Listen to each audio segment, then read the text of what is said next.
Awesome. So we have another guest with us. We have with us Natasha. I am sorry, I won't be able to. I am sure I won't be pronouncing your last name correctly. So please do it for me. No worries. That happens very often. Hi, I'm Natasha Toshevska. Awesome. Yeah. So she let me like quickly introduce Natasha. So she is currently the head of product marketing at Sievo, and previously she was the product marketing lead at Lead Feeder, and before that she was a product marketing team lead at Deal Front. So it's awesome to have you on the show. Thank you so much for joining in today, Natasha. Thank you so much for coming in. Great. So let's get into the discussion. But before the main topics or main questions of this podcast, I want to start off with understanding what product marketing really is and how is it different from marketing, because that is something, because I see a lot of overlap between product marketing and marketing. But then if you could clarify and help us understand what the differences are. Okay. It depends a lot on the size of the company that you're working with, or the size of the marketing team. Product marketing and marketing can even overlap heavily. I have been in roles where I have been marketing manager, but I still did product marketing because the team was too small, and there was no product marketing role before. But when we are talking about companies that can have these different roles, product marketing is responsible for the messaging and for supporting the company into delivering the USPs of the product, the value proposition to the customers, and translate all of that technical language that is normally used among the product team to a language the target audience can actually understand. This is how I see product marketing. We are basically the translator of the technical into values. And of course, unlike other marketing teams, we actually work heavily cross-functionally with all the other teams, and especially have big impact on a lot of the possible metrics and KPIs and performances in the team. So let's say our impact is really spanning through the entire touch points. I'm not, diminishing all the other marketing teams, but basically everybody has to deal with product marketing, whether it's content marketing that gets to validate the product messaging in their content, whether it's growth marketing or paid marketing that needs to align the landing pages with the messaging that we deliver, whether we're impacting the narrative inside the product with the product teams, whether we're helping sales do more sales, and so on. So we really stretch like an octopus across the entire organization. Awesome. I think another interesting way to understand product marketing would be maybe the absence of a product marketing team or the function in at a startup, right? So let's say if there is no product marketing role at a startup, what would be some of the things that they would be missing out on if they just have a very traditional marketing team and with no specialized product marketing role in it? So again, if you don't have a product marketing team, I believe that it can really show in your product narrative, into how you position on the market, and sometimes even can impact on you not really finding your market fit properly. So we are kind of trying to fit in by understanding the competition a lot and to find where we really need to stand in the market in order to perform better. And other than like product marketing also has a couple of functions underneath as well. It's not just product marketing managers, but we also are responsible for sales enablement very often. And that means that we are sure that all the messaging goes through all the touch points with the same narrative. And once you don't have that role, you can really see, because everybody, plays their own record.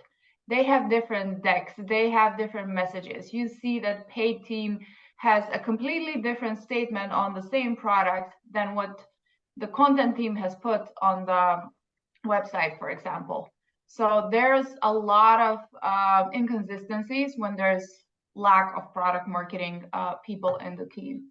And also, on the other hand, we are helping not just the new sales processes, but we are also really responsible for the retention, for adoption of certain features, of certain products, of course, the product launches and so on. But we are helping keeping the existing customers, the retention as well, the onboarding and so on. So there's a lot of things that we support here, and this is partially like, if this is again a bigger team, it could be customer marketing also being under product marketing as well. Awesome. So I will now get into the questions that we actually planned for this podcast, right? So you've recently joined Sievo. Could you please describe the first few steps that you took to understand the product and the market, and assess the existing marketing initiatives and strategies that you had earlier, and when you took over as the head of product marketing then? Sure. It was, let's say, a very quick start for me. So aside, from learning the company overall, I spoke to a lot of people, starting with the rest of the marketing team to see how we're going to work together. But with the product team, I asked every product manager to explain to me why they build certain product, why they build certain features, what are the problems that they're solving, and what are the use cases that their products are solving. I spoke to the sales leader, I spoke to the customer facing teams. We have different teams in Sievo, one that is working with the customers, another team that is working as new sales. So I wanted to discover, why is it that somebody is actually buying Sievo, and why is it, sometimes when we're not very successful in our sale, and also what are the pain points that they're facing? Like, what are the challenges? What would make their sales processes easier? What would help our customer facing teams retain the customers, reduce the time to value, maybe even reduce the labor work that we are manually doing. And of course, other than that, I was also looking at the data, because that's the one thing that always speaks the truth. I spoke to RevOps. I looked into all the possible dashboards that we had, the marketing funnels, the sales funnels, customer funnels, and as well as all of the metrics that I found in the product. So this is basically how I learned and understood what is happening here and what I'm supposed to be doing in the next several months. Yeah, right. Also, I have one more question on the previous topic that we were discussing, which was about product marketing, right? So I am also very curious to understand when a product marketing role is relevant for a company, or is it like you are starting off and your first marketer could probably be a product marketer. When is the right time to hire a product marketer? So there are like several roles that you probably need to have, or like several skills that you need to have in your marketing team. That product marketing, like understanding the product in a product company is a must. There's no way that you can do anything if you don't understand the product, unless you're working employer branding. Even that has touch points. But it depends a lot on the person that you have in the team. If this is a marketer which has more experience and they have also been using, I don't know, CRMs, marketing automations, email platforms, or whatever there has been that you actually need to use as channels, if they know how to use different channels, they know how to do paid marketing. It could be even like, if it's a very small company, it could be one person that has all of those skills. But essentially, of course, organic marketing is where you normally start with. So probably having a person who knows content is really important. And then building the skills, in my opinion, for product marketing maybe could come later. But product marketing, if you don't have a dedicated person, that means that it needs to be instilled in every person that you have in the marketing team that is doing the work, because they don't have anyone to go to, for example, to align on the messaging and find that single source of truth about how you want to talk about your product. Makes sense. Makes sense. Sure. So, could you identify any areas where the performance, was lacking and not super aligned with the marketing demands at Sievo and the strategic positioning of it, right? And could you describe the process you use to pinpoint the root causes of these issues? Yeah. So, I think it kind of like it's my journey with every company that I start to work with. The first thing that I start with, I look into the messaging, and I see whether that actually really highlights the USPs the company has. I'm even able to determine that in my interviewing process, for example, because you start with the website. If you're not clear enough, then you need to go with more resources and then discover more about the industry and the products and so on and so on. So that's the first thing that I look into. And basically, for me, everything starts with the problem that you're solving and who has this problem. So which means you look into the buyer personas, and then you look into, of course, the ICPs. And from that, you're basically trying to find the market fit and the positioning of the products.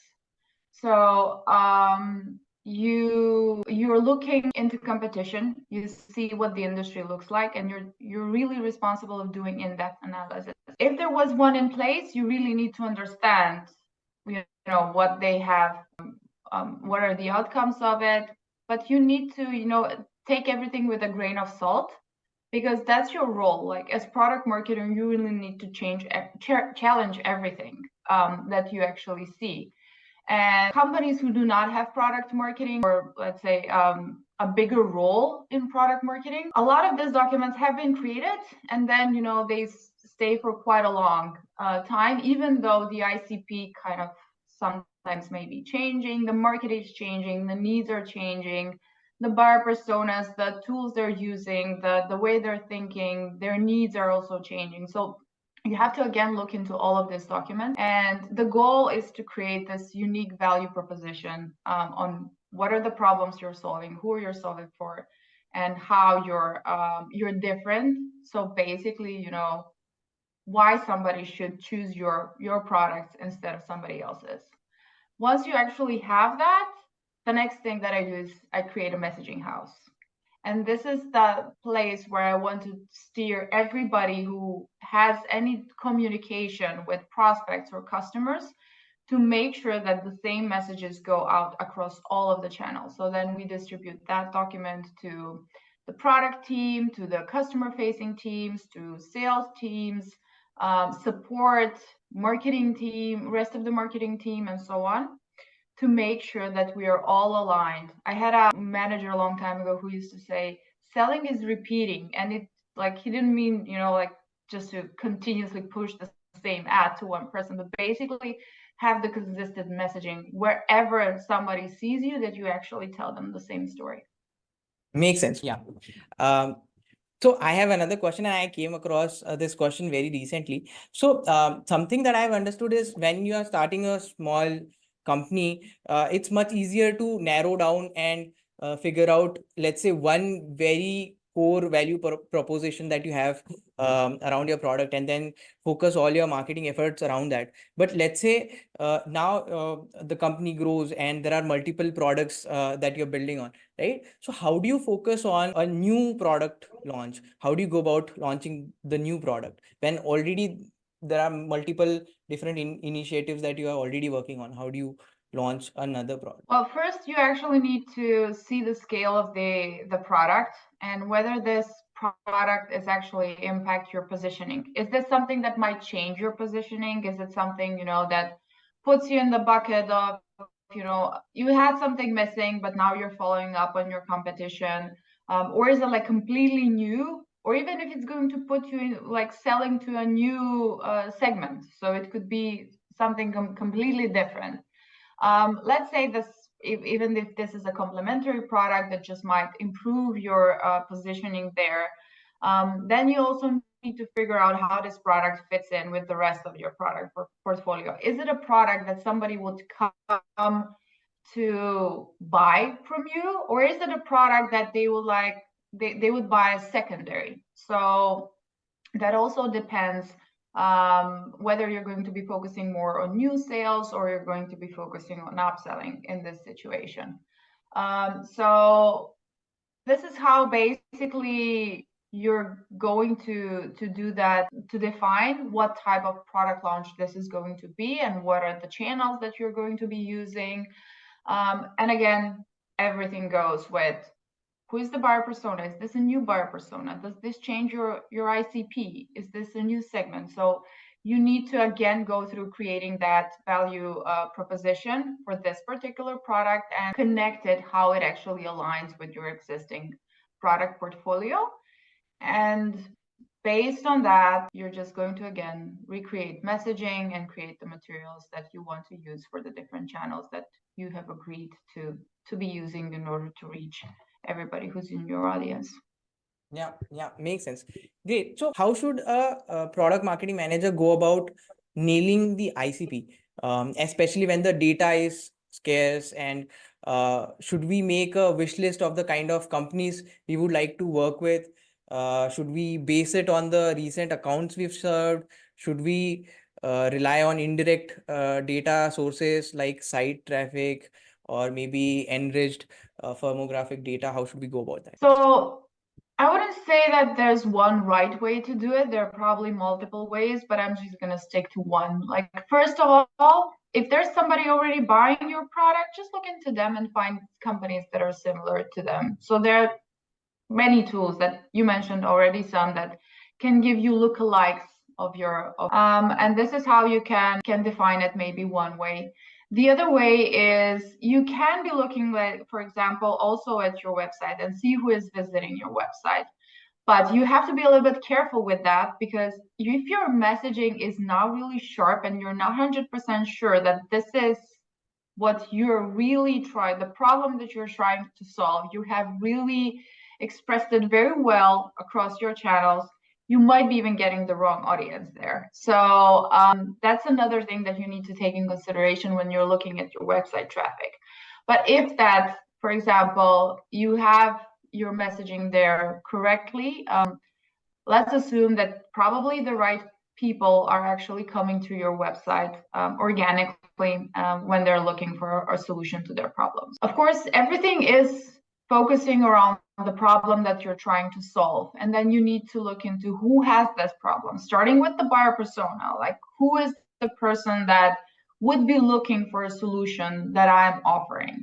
Then you need to see whether this buyer persona is like, is it a role that is in every company, or is it a role that is in some companies? For example, Sievo, for example, has buyer personas which not a lot of companies have.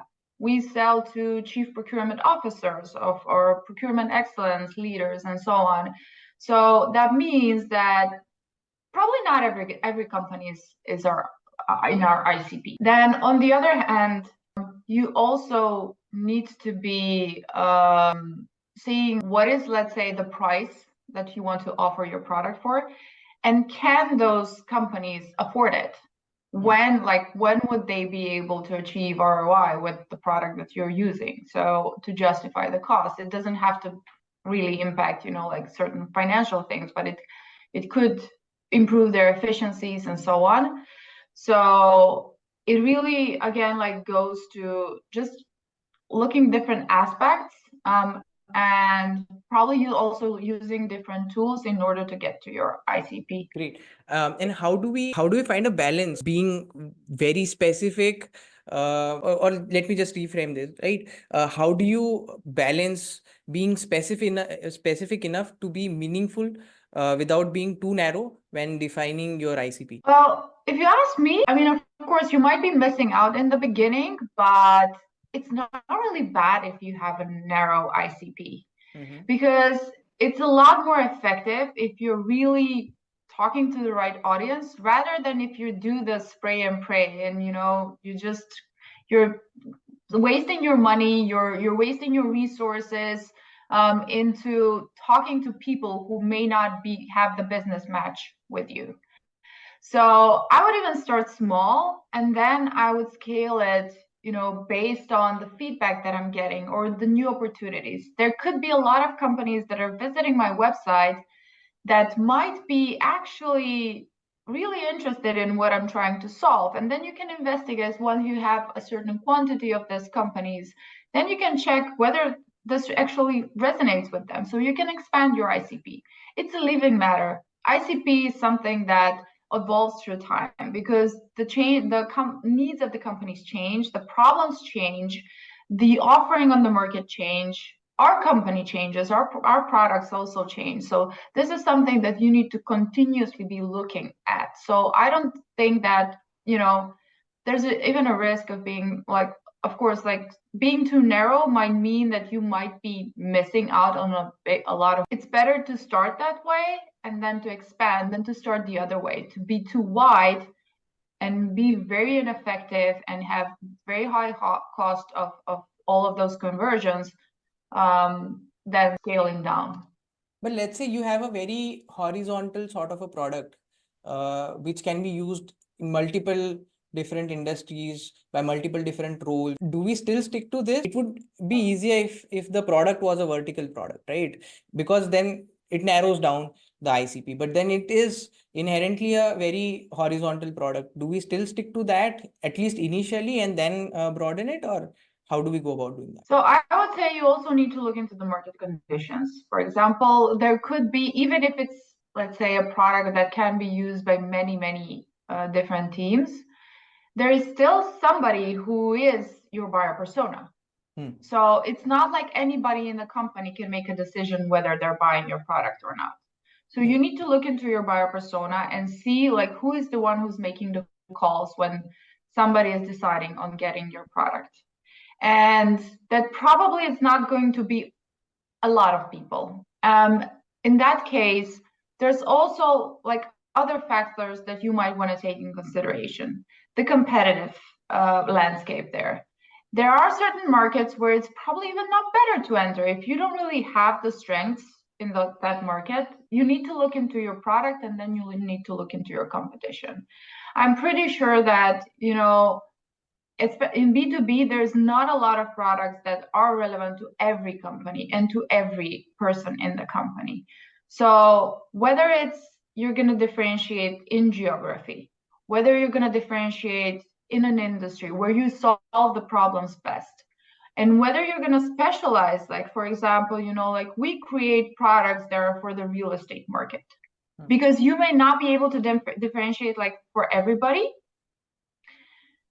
That means that if you look like the same, like everybody else, you're just gonna be something on the shelf that people might buy just I don't know, because it's cheap or where they don't really care, and you don't want to be that. You need to be special in some area. So that means that you still have to find where you need to focus, whether it's industry, whether it's geography, whether it's a specific buyer persona, that you just stick to the one person that really cares about the problem that you're solving. Got it. That also brings me to another question. So when I'm applying to jobs, right, I am working on a marketing foundation for that company, and I send it over to them. But for some companies that I was working on, some companies are building absolutely amazing products, very differentiated products, solving very hard pain points. But then there were companies who were not very differentiated really, and they had very big competitors who were doing far better than them. And they were also doing well on the marketing side as well. So how do we differentiate ourselves in such a scenario? The demographics could be one, but are there any other ways we could differentiate, especially when as product marketers, we ourselves are not super convinced in terms of how the problem is being solved through the product that we are marketing? I think before we get to the answer of that, we probably need to just clarify a couple of more things, let's say maybe through examples. So for example, you need to look into the product and you need to look into the use cases of the product. So, these are the several key things that our product does best. Not, able to differentiate again with the competition. Then you need to see whether there's a different approach that you might be able to take. into solving a product. You might even need to modify your product. It could be a situation, like that your competition is doing way better because you're just copying someone. And it's very difficult to be a product marketer with a company that does not differentiate at any point. In those situations, you might be actually needing to deliver the news to the product team that they need to pick up their game, because it's not the marketing, it's not the company, it's not the industry, it's just the product isn't special. And when there's a lot of the same, well, then it's very difficult, like to draw someone's attention. Right. And I think the kind of role product marketer has, such a cross-functional role, I think it also becomes our responsibility to communicate that to the product marketers and help them get up to speed with the market conditions, right? Yeah, great. I agree. Yeah. So now I have another question around hiring. So what qualities do you prioritize when hiring new team members for your product marketing team? Well, this one might be quite interesting. I want to highlight that I may not be the most orthodox product marketing lead, and I really, let's say, look for some unusual skills. One thing is ability to highlight what matters and be very concise. And yes, this kind of overlaps with, product marketing overall. You have so many features, you have so many nice things to say about your products. What is it that you're actually going to say? But when it comes to hiring, I actually apply this in the point when I'm looking at the CV. So if I'm looking at a candidate CV of 5 pages with 5 years of experience, I normally decide not to take this candidate forward, because if you're not able to sell your own USPs, to put your own USPs on 2 pages, how are you going to do that for a company, for a product that's, like, yourself best? You probably don't know the product inside and outside in the beginning until you really become the evangelist of it. But if you're not able to do that, I don't think you're going to be great at product marketing. This is like my number one factor that I take when I'm looking at CVs, and this is why I'm actually able, like, to drill down from hundreds of applications into. And then another thing that really matters to me is project management, because we are actually working with a lot of stakeholders. We're working with a lot of projects in parallel. Things need to happen, and you need to plan. You're planning a product launch. That's essentially, you're planning a project. So you need to know, like, either use a tool or really have solid organizational skills. But that's something that you really have to own. And of course, as project management, you need to be managing stakeholders. You need to be able to tell everybody when they're going to be engaged in delivery of that product launch, what is expected to them, what is the deadline, what is the definition of something being done, and of course, if there are delays that are happening or big moments that are happening, you need to, again, like, manage everybody in the company to be ready for that particular launch. Makes sense. And then the third one is character. And that means that you have the ability to continuously challenge people, question everything, and be able to disagree respectfully. Because, as I mentioned, you might be in a situation when you need to tell the product manager that his product is just not good enough, because that's what the market says. And that's a very difficult situation to be in, and you really need to have the gut for that. But then in the interview process, how would you go about figuring the third part out? How do you figure out whether they have the kind of character you're looking for in the interview process? I ask the questions that they would probably not disagree with. So if you're able to disagree with me during the interview and, give me proof points why actually something could be different, then I really respect that. Yeah, I think that's a brilliant way to go about doing that. Great. So what are the top parameters that you get assessed on as the head of product marketing, and what are some of the challenges in moving the needle at the scale that you operate?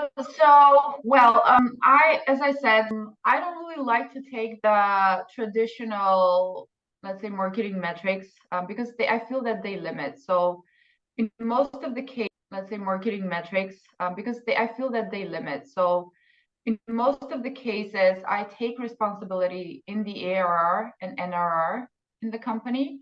And of course, there's the ownership of certain, percentage in the conversions in the funnel, but these are like the simple and smaller stuff. But we do tend, for example, especially in Sievo, the entire product marketing tries to take a little bit of ownership into delivering revenue in the end. And attribution is difficult, of course, in a company like that, because we have very long sales cycles, we have very strong sales touch, and it's difficult, like who made the sales, but we are like looking across different touch points.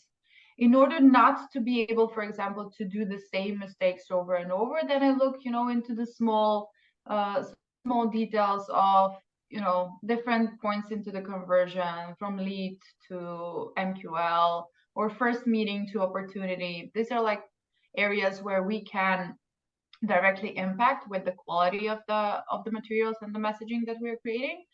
But essentially, like, again, it all goes back to the revenue. And when it comes to the most challenging part of the work, I would say is, again, that I always have to question everything. I always have to ask the difficult questions, and I always need to evaluate also other people's work. For example, you're delivering a deck, and then you need to tell people how to use the deck and what are the things that they need to say and what are the things that they are not supposed to be saying. You give them battle cards and you say to them, don't say this, say that. Doing, like, of course, you're helping them. You're all trying to contribute to the same goal, but it's managing a lot of different characters. Not everybody wants to hear, guidance or be guided, or some people, think that they're maybe too senior to be listening. They just want the document and they want to do their own thing. Then the other thing is, it's really controlling, for example, what, let's say, all documents that you deliver, you had an idea and there was a process that you got to a point to deliver them in a shape that they are delivered. And then you have the sales team that is constantly tweaking things to a point that the message just goes away. And handling those things can be rather difficult. Yeah. If you could maybe in a line or two summarize what we've just talked about. Yeah, so it was about, the challenges. Okay, yeah. All right, so you need to go through a lot of recordings, for example, to see if there's something wrong in the sales process, and then to see how other people are using the materials that have been given them in the enablement process. Like, the point when you go there, it's not really to find their flaws, it's basically to discover whether your material is working, but during the process you might also find certain flaws of a certain salesperson, and then you need to make sure that you address them. And that's like it's constructive criticism, but it's sometimes very difficult to do. And do you communicate that to the manager of the salesperson, or do you have to, as a product manager, deliver that insight to the sales rep yourself? It depends. It depends on the person. If this is a person that is open to feedback and you sit down with them and tell them openly, I've seen this, but I think that this is the thing that you need to improve. I would rather go to the person. If I get, big pushback on it, then I might need to talk to the manager, for example. Got it. Yeah, please go on. Yeah. And yeah, like, for example, also there's the product team. You need to deliver the product team feedback that is coming from the different teams. One is, the competitive analysis, but also you're the one who is normally talking to the customer facing teams, to the sales teams, and you need to gather all of this feedback and deliver it to those who need to use it. And it's often the product team. And sometimes you also need to deliver bad news to the product team. So I would say that, like, product marketing could be maybe, you're not really likable always. That's fair. I think I get away with without giving the feedbacks whenever they're needed. So yeah. All right. So I'm going to give you two scenarios now. So the first one is a competitor has just launched a product that directly competes with your flagship offering, but at a significantly lower price point, right? So how would you adjust your marketing and pricing strategies to maintain your marketing position? So when it comes to the pricing, if it has been working so far, I would probably not start with that. That would be the last thing that I go to. If I notice that I'm losing a lot of customers or prospects in the process because of the pricing. But you would be surprised actually how little meaningful the price can be. It matters in B2C, but in B2B, it's a lot about quality, and it's a lot about addressing certain needs and having the business match and having the ability to solve the problems. But what I would definitely do is I would do everything to discover everything about their product, to see how they position it, what the product looks like, anything that's possible. And based on that, I would create battle cards internally for the team, how to address them. And I would even go with public positioning against this competitor. So I would build landing pages, and in paid marketing, I would position that like company X versus company Z, that would show that that product might be cheap, but the features are not really that great, for example, if we feel comfortable saying that. And I would even do content marketing on the topic to elaborate on certain features that we have and they don't, and also even do some organic positioning against this competitor. I've seen this many times. We used to do that with one of my employers previously. We did like this public facing battle blogs, whatever. And they drove a lot of traffic, because even when somebody's looking for that competitor, your blog might turn out to be part of the results. So your overall experience around competitors comparison has been that it probably gives a good return on the effort that goes in. Is that correct? Can you please repeat the question? Yeah. So I'm just trying to understand how effective these competition comparison pages are. What has your experience been around these? Okay. Yeah, well, actually, we have had a lot of positive experience with that. We've positioned against many different competitors, and I see that like tending to, take even more. It expands across different industries as well, and I see a lot of value in it. One thing is you're educating your market. You can teach your market on what are the things that they need to be looking at that actually are important for their role. You're driving on the awareness even on a competitor in some situations. If you're a smaller business, when somebody's searching for their brand name, and you really own your SEO and you've done the work here, you can even take a piece of the pie there. So it's, for me, it has shown as very effective. Of course, you have to really do your research properly, because they could come into a legal battle with you. They not necessarily have to sue you, but there's like this cease and desist letter that if somebody sends you, it's going to cost you some money just by getting it. So you have to be really careful with your statement and be able to validate them. So do we have to also work with the legal teams? Because what I am assuming is, let's say you've put a comparison against a competitor, and you've stated that they do certain thing or they probably do not do certain thing. And after a few weeks or months, they fix that or they improve upon that. And now what happens is we are misrepresenting what they are doing currently, right? But then we miss out on that. So does that become a challenge for us to make sure that all our comparisons are up to date and are not misleading to the customers? Yeah, that's true. That actually is part of the risk. Like, you really have to be accurate the whole time, and you have to make sure that you're updating these pages.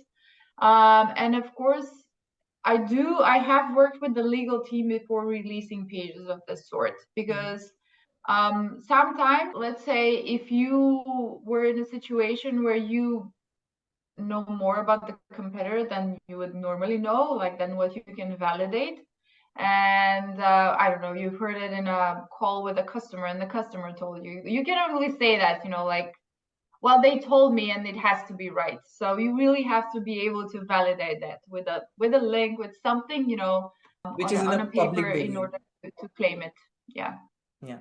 Great. But yeah, you have to be always accurate when it comes to that. So these are like the pages that you're not allowed to neglect.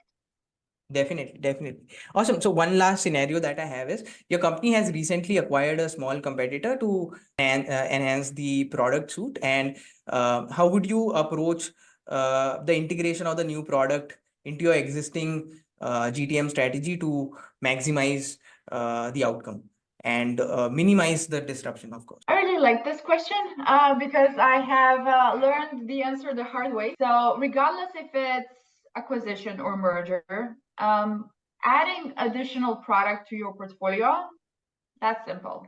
That's the easy part. But then the difficult part is, what are you going to do with the leads and the customers that are already connected to that product? So for me, every customer matters, regardless of their size. And you really need to make sure that you retain those customers.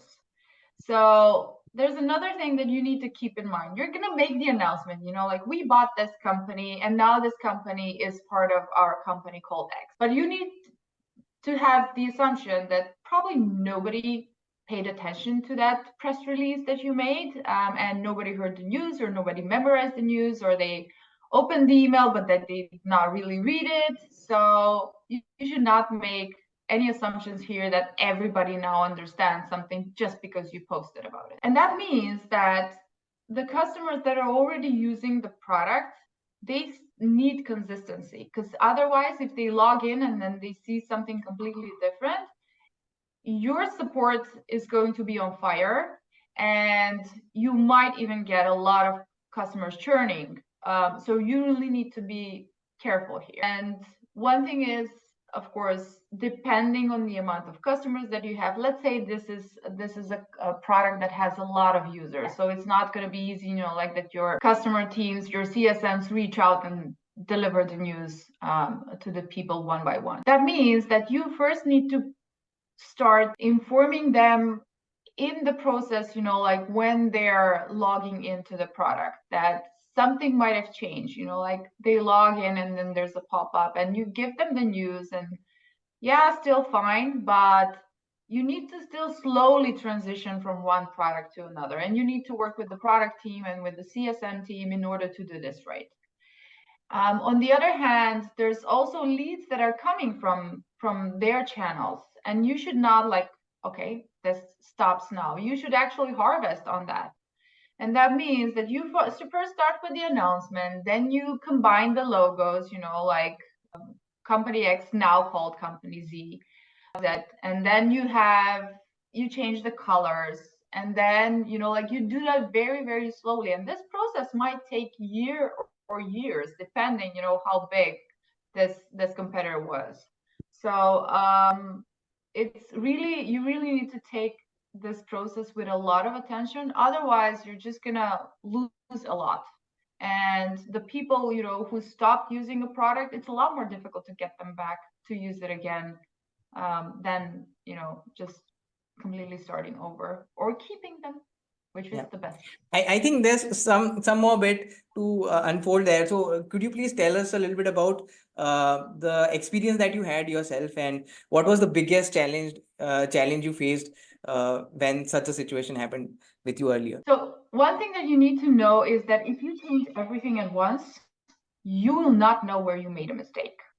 One of the most important things is when you're doing a rebranding or changing anything in your public facing content, you have to do it gradually. So you can, you know, change something, see if it works, or if it doesn't work, improve it, and until you get it properly done.